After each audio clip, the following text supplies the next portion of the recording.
ప్రియమైనటువంటి దేవుని పిల్లలారా, ఈ రోజున ఆరాధన కార్యక్రమంలో మనం నేర్చుకుని పోయే పాఠం ఏమిటంటే, దేవుని పనికి సమయం రాలేదు అనేవారి పరిస్థితి. బాగా వినాలి శ్రీలక్ష్మి. దేవుని పనికి సమయం రాలేదు అనేవారి పరిస్థితి అనే పాఠాన్ని మనం నేర్చుకొని పోతున్నాం. అయితే దేవుని పనికి సమయం రాలేదు అని కొందరు ఆ దేవుని మందిర కార్యక్రమాలు చేయకుండా, ఆ దేవుని మందిరాన్ని పునర్నిర్మాణం చేయకుండా ఆనాడు ఉన్నటువంటి యూదులైనను ఇశ్రాయేలీయులైనను ఆ సమయం రాలేదు, ఇంకా సమయం రాలేదని కాలయాపన చేస్తూ ఉన్నారు. పాత నిబంధన గ్రంథంలో దేవుని మందిరము పునర్నిర్మాణం చేయాల్సినటువంటి సందర్భంలో యూదులందరూ ఏమనుకుంటున్నారంటే, సమయం రాలేదు సమయం రాలేదు అని చెప్పుకుంటూ ఉన్నారు. ఏమనుకుంటున్నారు? దేవుని పని చేయటానికి సమయం రాలేదు సమయం రాలేదని చెప్పుకుంటున్నారు. బాగా ఆలోచించాలి మీరు.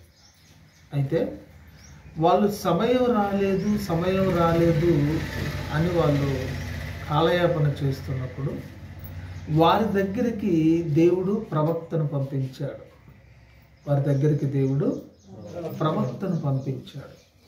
పంపించి మీరు దేవుని పని చేయటానికి సమయం రాలేదు అంటున్నారు కదా, అయితే ఒక్కసారి మీ ప్రవర్తనను చూసుకోండి. మీరు దేవుని పని చేయకుండా సమయం రాలేదు సమయం లేదు అని ఎప్పుడైతే మీరు మాట్లాడుతున్నారో, మీకు సంభవించినవి నేను వివరిస్తున్నాను అని హగ్గై ప్రవక్త ద్వారా వారికి తెలియజేశాడు అనమాట. ఎవరి ద్వారా? హగ్గై ప్రవక్త గారి ద్వారా వారికి తెలియజేశాడు. దేవుని పనికి సమయం రాలేదు అన్న వాళ్ళ పరిస్థితి ఎలా ఉందో తెలుసా అంటే, హగ్గై గ్రంథము పాత నిబంధన 774వ పేజ్. ఏమండి? పాత నిబంధన గ్రంథము 774. అయితే దేవుని పిల్లరా, ఈ ఇశ్రాయేలీల మీద అప్పటికి ఎవరెవరు ఉన్నారంటే, అధికారిగా జెరుబ్బాబెలు ఉన్నాడు, ప్రధాన యాజకుడుగా యెహోషువ గారు ఉన్నారండి. అధికారిగా జెరుబ్బాబెలు గారు ఉన్నాడు, ప్రధాన యాజకుడుగా యెహోషువ గారు ఉన్నారు. అయితే ఈ ఇద్దరి ద్వారా అక్కడ ఉన్నటువంటి ప్రజలకు దేవుడు తెలియజేస్తున్నటువంటి వాక్కులు ఇవి. మీరు సమయం రాలేదని మీ పనులు మీరు చేసుకుంటున్నారు కదా అని చెప్పి మాట్లాడుతున్నాడు ఆయన. హగ్గై గ్రంథము 1వ అధ్యాయము 2వ వచనం తీశారండి అందరూ? రేవంత్ తీసావా? చూడండి పిల్లలారా, సమయం ఇంకా రాలేదు, యెహోవా మందిరము కట్టించుటకు సమయం రాలేదని ఈ జనులు చెబుతున్నారే. హగ్గై గారు ద్వారా దేవుడు అంటున్నాడు, సమయం రాలేదని మీరు అంటున్నారు కదా. అయితే చూడండి, అందుకు యెహోవా వాక్కు ప్రత్యక్షమై ప్రవక్తయగు హగ్గై ద్వారా సెలవిచ్చినది ఏమనగా, ఈ మందిరము పాడై ఉండగా మీరు సరంభి వేసిన ఎండ్లలో నివసించుట ఇది సమయం. బాగా ఆలోచించండి. దేవుని మందిరానికి సమయం రాలేదని మీరు అంటున్నారు, మీరు మాత్రం సరంభి వేసినటువంటి ఇళ్లలో ఉంటూనే ఈ మాటలు మాట్లాడుతున్నారు. అంటే మీ నివాసం అయితే బాగు చేసుకున్నారు, కానీ దేవుని మందిర నిర్మాణం విషయంలో ఏమంటున్నారు?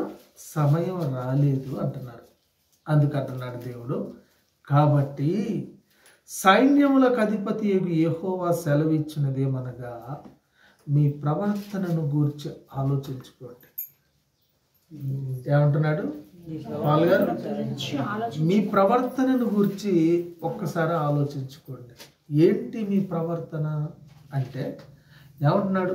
మీరు విస్తారముగా విత్తినను మీకు కొంచెమే పండి. బాగా వినాల.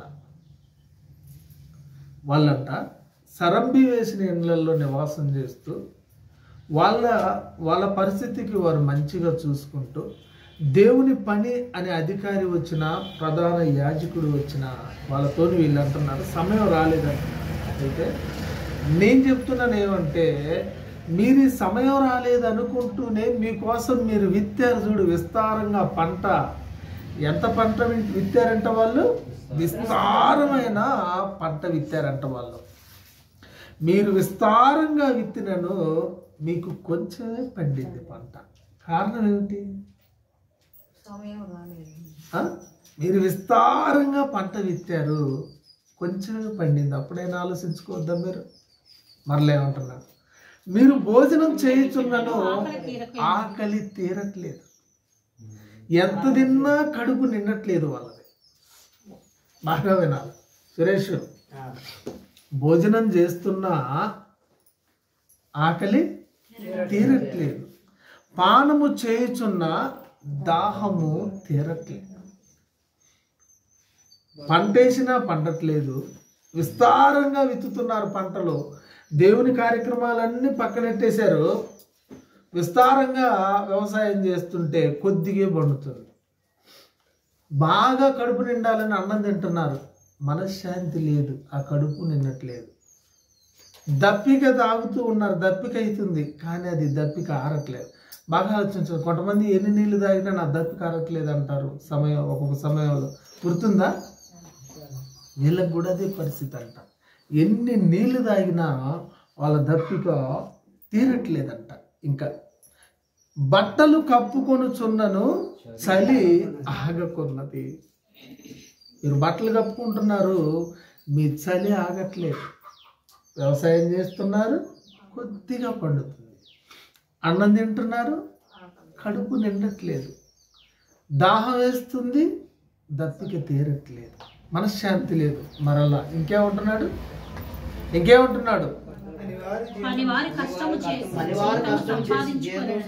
పనివారు కష్టము చేసి జీతము సంపాదించుకునేనను జీతము చినిగిపోయిన సంచిలో వేసినట్టున్నది.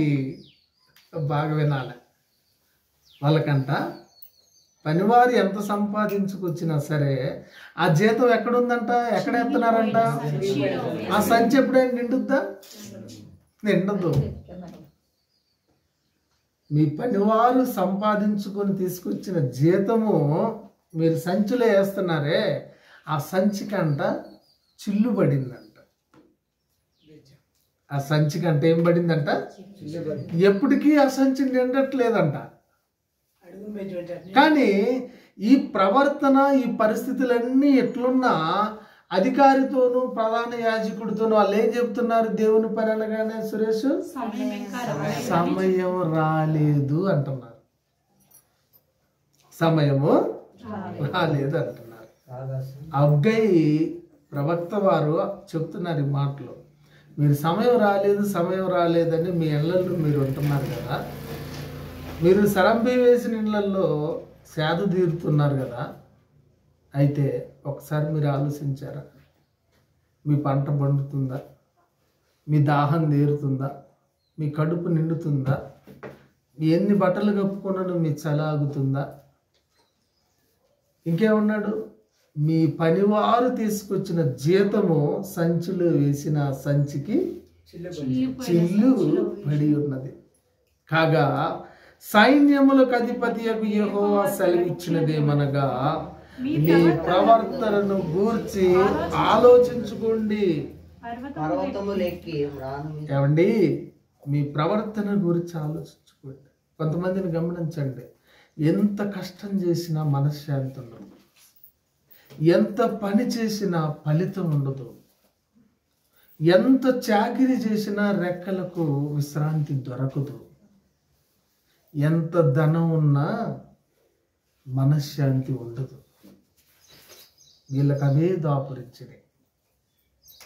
ప్రవక్త వారు వచ్చి జెరుబ్బాబేలుకి, యెహోషువ గారికి చెప్తూ, వీరి ద్వారా ప్రజలకు చెప్తున్నటువంటి మాట, వీరి ఇళ్లల్లో కూర్చొని ఏమంటున్నారంట, సమయం రాలేదు, సమయం రాలేదు, సమయం రాలేదు.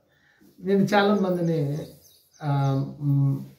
వాక్యం చెప్పడానికి వెళ్ళినప్పుడు, లేదా ప్రభువు నమ్మమన్నప్పుడు, ప్రభువుని గురించి తెలుసుకోమన్నప్పుడు కొందరు ఇచ్చేటటువంటి ఆన్సర్ ఏంటంటే, ఈ వయసులోనే నమ్మమంటారా, ఈ వయసులోనేనా, ఏమంటారండి, ఈ వయసులోనేనా, ఒక 40, 50, 60 వచ్చిన తర్వాత అప్పుడేమన్నా ఉంటే నమ్ముదాం, కానీ అప్పుడే ఎట్టండి కోరికలు ఏం తీరకుండా, అప్పుడే ఎట్టండి కోరికలు ఏం తీరకుండా అని కొంతమంది అంటారు. బాగా ఆలోచించండి, సమయం ఇంకా రాలేదంట. ఏమంటున్నారు వాళ్ళు? ఎప్పుడు వస్తుంది సమయం? నీ శ్వాస ఆగిపోయిన తర్వాత వస్తుందా? అన్నీ ఆరోగ్యం అంతా పోయిన తర్వాత వస్తుందా? నీ యవన కాలం మొత్తం పోయిన తర్వాత వస్తుందా సమయం? దేవుని పిల్లలారా, వీళ్ళకి చెప్తున్నాడు స్పష్టంగా దేవుడు, సమయం రాలేదు, సమయం రాలేదు, సమయం రాలేదు అంటున్నారే. మరి ఈ సమయం రాలేదంటే మీరు అభివృద్ధి చెందటానికి కూడా సమయము రాలేదు. ఎంత కష్టపడ్డా ఏం సుఖం. ఎకరాలు ఎకరాలు విత్తుతున్నారంట వాళ్ళు పంట. మళ్ళీ ఇంకో మాట అన్నాడు తెలుసా దేవుడు, ఇంకో మాట ఏమన్నాడు తెలుసా, ఆ పంటని ఇంటికి తెచ్చుకున్నా కూడా మళ్ళీ చెదరగొడుతున్నాడు అంట. ఏమండి, మీరు తీసుకొచ్చినటువంటి పంట ఇంటికి తీసుకొచ్చినా కూడా మళ్ళా కొద్దిగా తెచ్చుకుంటారు కదా, ఆ కొద్దిగను కూడా చెదరగొడుతున్నాడంట. ఎక్కడుంది ఆ మాట? 9వ వచనంలో చూడండి. విస్తారముగా కావాలనని మీరు ఎదురు చూచిరి గాని కొంచెముగా పండెను, మీరు దానిని ఇంటికి తేగా దానిని చెదరగొట్టి తిని. బాగా పంటేసావు, గాలి దుమ్ము వచ్చింది, మొత్తం కొట్టుకుని పోయి అనుకో. ఏంటి పరిస్థితి? పెద్ద రాసేసే ఒడ్ల రాసి వర్షం వచ్చి మొత్తం వెళ్ళిపోయింది. పరిస్థితి ఏమిటి అనుకోండి, ఊహించుకోండి. వాళ్ళ పరిస్థితి అలా ఉంటుంది ఆ రోజు. వాళ్ళ స్థితి, వాళ్ళ ప్రవర్తన ఆ రోజున అలా ఉంది. అప్పుడు హగ్గయి గారి ద్వారా చెప్తుంది మాటలేదు. హగ్గయి గారి ద్వారా చెప్తున్న మాట, మీకు మనశ్శాంతి లేదు, మీకెక్కడా కూడా కాలు నిలవట్లేదు, ఎక్కడా కూడా మీ పరిస్థితి బాగాలేదు, మీ ప్రవర్తన బాగాలేదు. ఓ దేవుని పిల్లలారా, ఓ ఇశ్రాయేలీలారా, వినండి, ఆలోచించుకోండి. దేవుడు ఏం చెప్తున్నాడు? చిన్న పిల్లలకి చెప్పినట్టు చెప్తున్నాడు, ఆలోచించుకోండి. ఏమంటున్నాడండి? ఆలోచించుకోండి మీ ప్రవర్తనను గురించి. ఎప్పుడైనా ఆలోచించుకున్నారా? ఎప్పుడైనా నిదానంగా కూర్చొని ఆలోచన చేసుకోగలిగారా? మీరు ఎంత చేసినను మీకు ఫలితం లేదు. కారణం ఏమిటంటే మీలో ఉన్నటువంటి ఒకే ఒక్క లోపము, ఆ మాటే. ఏం మాట అది? సమయం ఇంకా రాలేదు. బాగా ఆలోచించండి దేవుని పిల్లరా. దేవుని కన్నా తెలివైన వారు, గొప్పవారు ఎవరు లేరండి. వాయిదాల పర్వం విడిచిపెట్టండి. బాప్తిష్యాలు పొందాలన్నా వాయిదాలే, దేవుని పని చేయాలన్నా వాయిదాలే, దేవుని కార్యక్రమాలు చేయాలన్నా వాయిదాలే. ప్రతిదానికి ఏం మాట్లాడతారంటే దేవుని పిల్లలు తెలియకనే మాట్లాడతారు, లేకపోతే తెలిసి మాట్లాడరు. తెలియక ఏం మాట్లాడతారండి? వాయిదా. ఏం వేస్తారండి? వాయిదా. మీ విషయాల్లో ఏ విషయాల్లో అయినా వెనకడుగు వేయచ్చు, కానీ దేవుని పని విషయంలో సమయం ఇంకనూ రాలేదని అనకూడదు. సమయం ఇంకా రాలేదని. ఉదాహరణ ఏంటి మనకి? వాళ్ళు విత్తుతున్నారు, పంట లేదు. విత్తుతున్నారు, పంట లేదు. తింటున్నారు, కడుపు నిండట్లేదు. తాగుతున్నారు, దాహం తీరట్లేదు. పనివారు తెచ్చిన జీతం సంచిలో వేస్తున్నారు, సంచికి చిల్లు పడింది. చూడండి, చాలా మంది 100 రూపాయలు కూడా దేవుని కోసం ఖర్చు పెట్టరు. హాస్పిటల్లోకి పోతే 10,000 టెస్టులకి అయితే సంతోషంగా పెడతారు. సురేష్, 100 రూపాయలు కూడా దేవుని కోసం ఖర్చు పెట్టడానికి వెనకాడతారు చాలామంది. కానీ సంచిలో చిల్లు పడటం అంటే వాళ్ళ పరిస్థితి కూడా అలా మారిపోయింది. దేవుని పిల్లలారా, ఆలోచన చేయండి అంటున్నాడు దేవుడు. ఏమంటున్నాడంటే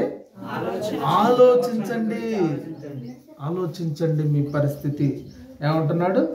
8వ వచనంలో చూడండి, పర్వతములెక్కి మ్రాను తీసుకుని వచ్చి మీరు ఈ మందిరమును కట్టించిన ఎడల నేను సంతోషించి నన్ను గణపరుచుకుందనని యెహోవా సెలవిచ్చుచున్నాడు. ఎక్కడైనా మీరు లేండి, పర్వతాలు ఎక్కండి, మానులు కొట్టకరండి, నా మందిరము కట్టండి, నేను సంతోషపడతాను, మిమ్మలను ఆశీర్వదిస్తాను. మీ పంట విస్తారంగా పండుతుంది, మీ ఆరోగ్యం బాగుంటుంది, మీ దాహం తీరుతుంది, మీ కడుపు నిండుతుంది, మీ ధనము అభివృద్ధి చెందుతుంది. వినండి దేవుని పిల్లలారా. అందుకనే సంఘానికి కూడా, కొత్త నిబంధన కాలంలో ఉన్నటువంటి సంఘానికి కూడా చెప్తున్నాడు ఒక మాట. రోమాపత్రిక 12వ అధ్యాయము, రోమాపత్రిక 12వ అధ్యాయము, కొత్త నిబంధన గ్రంథము, పేజీ నెంబరు 142 అండి.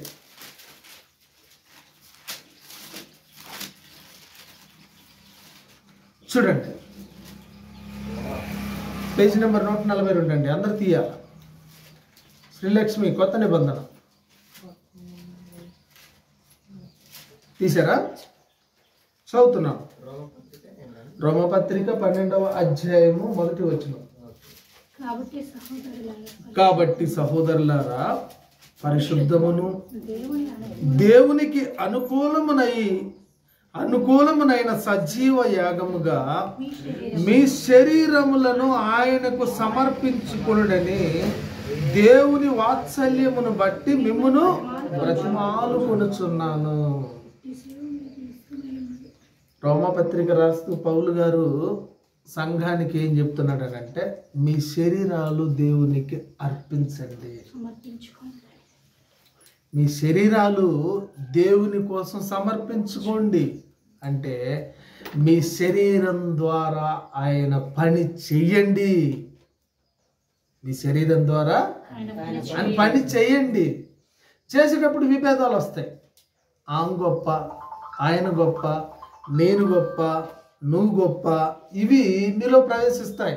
అప్పుడు అనుకోవాలంట, ఏమనుకోవాలనంట, 3వ వచనంలో, తన్ను తాను ఎంచుకొనదగిన దానికంటే ఎక్కువగా ఎంచుకొనక దేవుడు ఒక్కొక్కరికి విభజించి ఇచ్చిన విశ్వాస పరిమాణ ప్రకారము తాను స్వస్థ బుద్ధి గలవాడగుటకై తగిన రీతిగా తన్ను ఎంచుకొనవలనని నాకు అనుగ్రహింపబడిన కృపను బట్టి మీలోనున్న ప్రతివానితోనూ చెప్పుచున్నాను. మీకు ఎవరికైతే ఏ సామర్థ్యం ఉందో, ఖర్చు పెట్టే సామర్థ్యం ఉందా పెట్టండి. పని చేసే సామర్థ్యం ఉందా పని చేయండి. పరిచర్య చేసే సామర్థ్యం ఉందా పరిచర్య చేయండి. విచారణ చేసే సామర్థ్యం ఉందా చేయండి. సంఘాన్ని కాసేటటువంటి సామర్థ్యం ఉందా చేయండి. మీకు ఏ సామర్థ్యం ఉందో ఆ సామర్థ్యము తన్ను తాను ఎంచుకున్న దానికంటే ఎక్కువగా ఎంచుకోకుండా మీ పని మీరు చెయ్యండి. ఏమన్నాడు 1వ వచనంలో? కాబట్టి సహోదరులారా, పరిశుద్ధమును దేవునికి అనుకూలమునైన సజీవ యాగముగా మీ శరీరములను ఆయనకు సమర్పించుకొనుడని దేవుని వాత్సల్యమును బట్టి మిమ్మల్ని బతిమాలుకొనుచున్నాను. ఇట్టి సేవాయుక్తమైనది. ఇది మంచిది, ఇది మంచిది. ఒకరికొకరు గౌరవించుకుంటూ, ఒకరికొకరు మర్యాద ఇచ్చుకుంటూ, ఒకరినొకరు ప్రేమించుకుంటూ, ఒకరినొకరు విలువనిచ్చుకుంటూ దేవుని పనిలో సమభాగాలుగా ఎవరికి ఉన్నటువంటి ఆసక్తిని బట్టి వాళ్ళు చెయ్యాలన్నాడు దేవుడు. వాళ్ళు ఏమనుకుంటున్నారు? పాత నిబంధనలో ఉన్న వాళ్ళు ఇందాక సమయము రాలేదట. బేబీ గారు సమయం ఇంకా రాలేదని. అప్పుడేమన్నాడు? అగ్గయ్య గారి ద్వారా హగ్గయ్య గారి ద్వారా అప్పుడు ఏమన్నాడు? విస్తారంగా విత్తిన కొంచెమే పండింది. ఆ కొంచెం పంట ఇంటికి తీసుకుపోయినా బాగా ఆలోచించండి దేవుని పిల్లలారా. దేవుడు ఈరోజు పాఠం ద్వారా మనకి చెప్తుంది ఏంటంటే, మీ ప్రవర్తన ద్వారా ఒక్కసారి ఆలోచించుకోండి. మీ ఇంట్లో పరిస్థితులు ఆలోచించుకోండి, మీకు వచ్చే సమస్యలు ఆలోచించుకోండి, మీకు వచ్చే ఇబ్బందులను ఆలోచించుకోండి, మీకు వస్తున్నటువంటి ఇరుకులను ఆలోచించుకోండి. ఎక్కడ ఏ లోపం ఉంది, ఎక్కడ ఏం జరుగుతుంది, ఎక్కడ దేవునిలో వెనకడుగు వేస్తున్నాం, ఎక్కడ దేవుని సహాయాన్ని మనం అందుకోలేకపోతున్నాం, ఎక్కడ దేవుని కృపను మనం పొందుకోలేకపోతున్నాం అనేది మీరు కూడా నేను కూడా ఏం చేయాలి సురేష్? ఆలోచించుకోవాలి. అందుకనే 11వ వచనంలో అన్నాడు ఆయన, ఆసక్తి విషయంలో మాంజ్యులు కాక ఆత్మయందు తీవ్రత గలవారై ప్రభువును సేవించుడి. తీవ్రత అంటే అర్థం ఏంటి? ఎక్కువగా ప్రభువును సేవించే విషయంలో తీవ్రత కలిగి ఉండాలి. నీకు బాగా దాహం అవుతుంది అనుకో, ఏమంటావు? అప్పుడు ఏమని అడుగుతావు? మంచినీళ్ళు తాగాలన్న కోరిక ఎంత విపరీతంగా ఉంటుందో, నీకు బాగా ఆకలి అయితే భోజనం చేయాలన్న తీవ్రత కోరిక ఎలా ఉంటుందో, ప్రభువును సేవించే విషయంలో కూడా తీవ్రత అలాగ ఉండాలన్నాడు. మాంజులు కావద్దన్నాడు, వెనకబడొద్దన్నాడు. ఆసక్తి విషయంలో మాంజులు కాక ఆత్మయందు తీవ్రత గలవారై ప్రభువును సేవించండి అన్నాడు. కాబట్టి ప్రియమైనటువంటి దేవుని పిల్లలారా, ఏం పాఠం నేర్చుకుంటున్నాం మనం ఈరోజు? దేవుని పనికి సమయం రాలేదు అనేవారి పరిస్థితి. ఇప్పుడు చెప్పండి అండి, ఏమైంది వాళ్ళ పరిస్థితి?